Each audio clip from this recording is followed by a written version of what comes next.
Bom, Daniel, então a gente traz mais atualizações sobre a questão da gripe aviária, esse foco que foi encontrado primeiramente nessa granja comercial ali em Montenegro, também tivemos a confirmação no zoológico de Sapucaia do Sul, mas isso também desperta, obviamente, além da questão da doença como um todo, as questões econômicas. O que isso reflete para o produtor da carne de frango, o que isso reflete na economia gaúcha e economia brasileira com a suspensão da venda da carne de frango para o exterior. Para isso, a gente vai conversar então com José Eduardo dos Santos, presidente da Associação de Avicultura aqui do estado do Rio Grande do Sul. Presidente, obrigado por nos atender.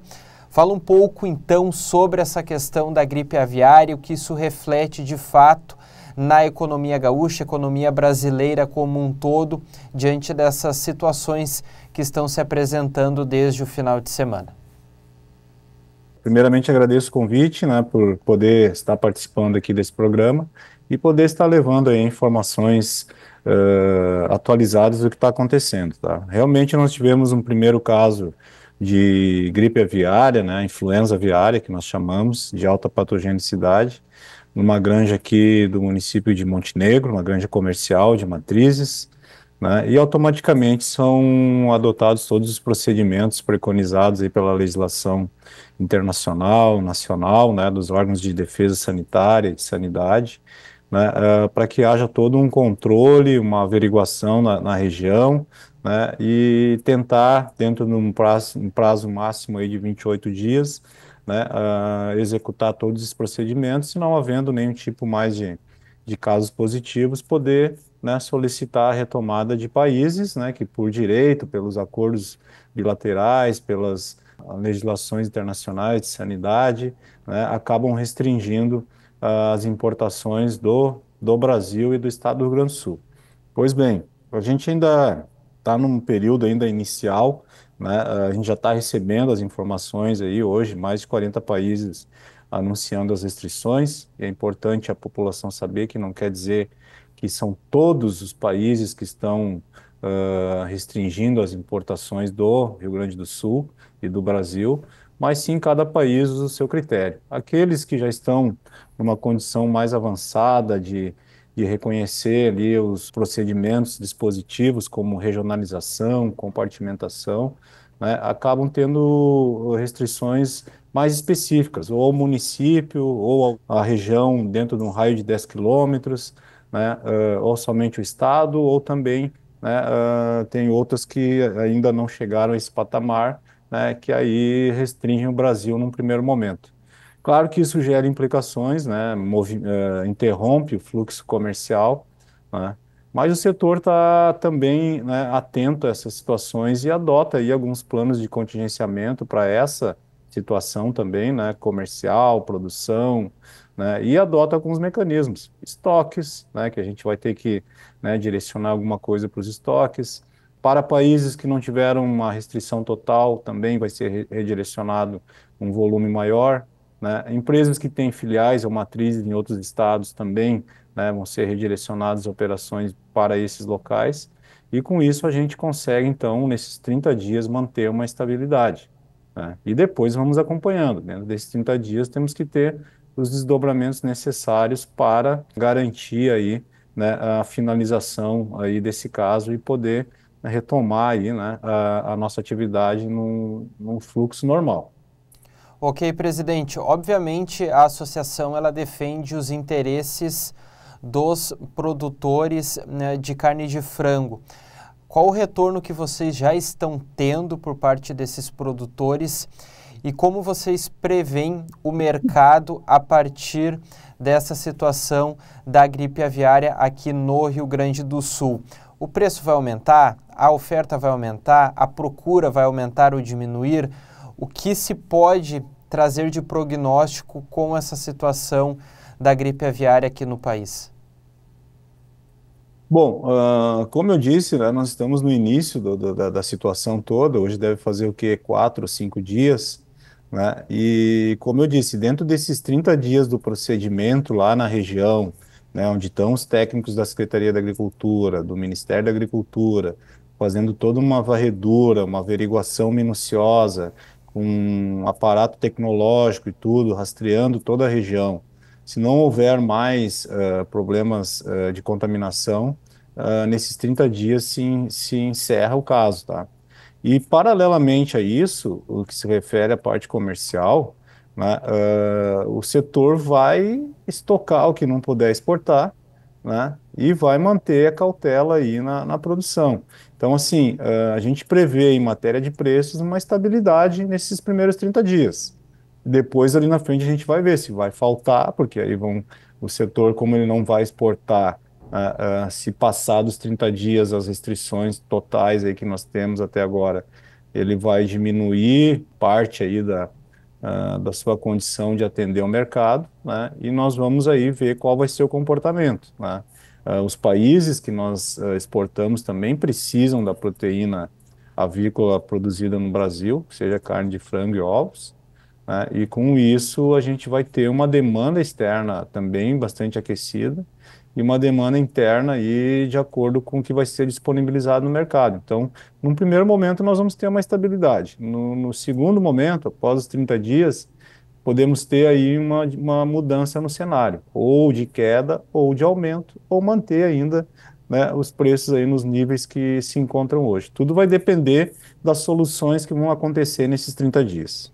Ok, presidente. Acho que é importante também ressaltar e deixar claro, e a gente também não colocando aqui o pânico na população, que o consumo de carne de frango e principalmente também de ovo, ele de certa forma não para porque a gripe, de certa forma, a H5N1, ela não está de fato colocada nesses animais que, enfim, estão à disposição nos supermercados.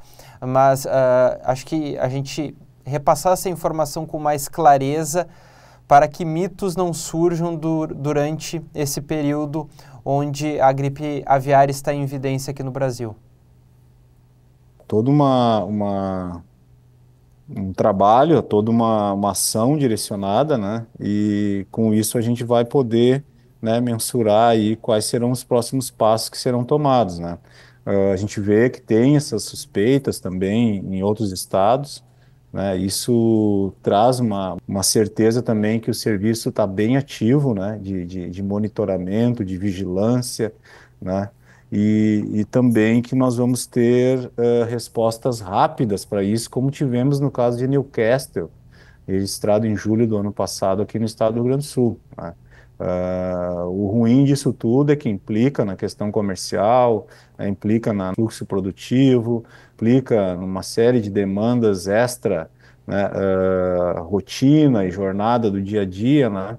Mas o setor está buscando fazer o que está ao seu alcance, vem intensificando nos dispositivos de biosseguridade. O Brasil é um dos últimos países do mundo a ter a incidência de influenza aviária. Ela já vinha acontecendo no mundo há décadas, né? Mais recentemente nos Estados Unidos, agora dizimando só no primeiro trimestre de 2025, 30 milhões de aves, né? Mas nesse período todo de décadas, o setor foi aprendendo, né, e adotando medidas de biosseguridade. Mas sabíamos que chegaria o dia que ela viria para o Brasil, né? Isso já era previsto lá atrás, porque um dos principais vetores da influenza aviária, dos condutores do vírus, são as aves migratórias, né, que vêm desses continentes já com a doença, né, em larga escala, né, e vêm para o Brasil. Então, foi que em 2023 nós tivemos o primeiro caso no estado do Espírito Santo, né, uma dessas aves.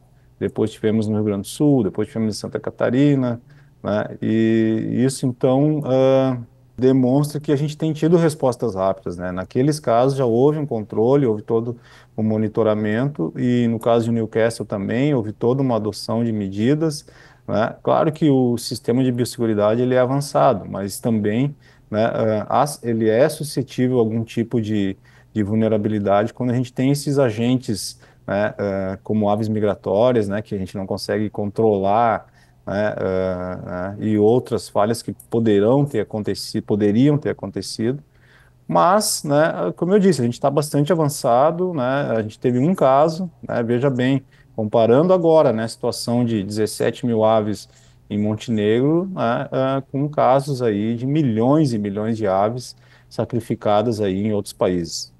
Ok, tá certo, presidente. Para a gente finalizar, a Asgav já tem mais ou menos um prognóstico de impacto financeiro, econômico estimado para o setor da carne de frango aqui no Rio Grande do Sul?